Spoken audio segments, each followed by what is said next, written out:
మనం తీసుకున్న పచ్చికారం వేస్తున్నానండి. మిక్సీ పట్టుకొని ఉంచుకున్నాను కదా, ఆ పచ్చికారం వేస్తున్నాను.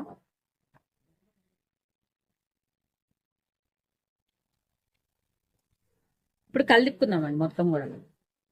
సన్నమంట పెట్టుకొని ఇలా కలిపుకోండి.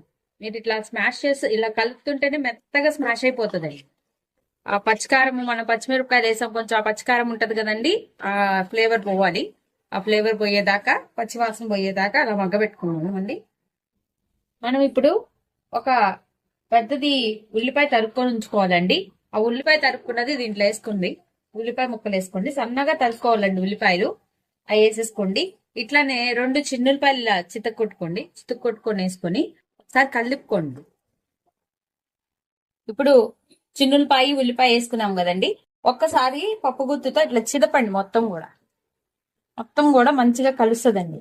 చిదపండి.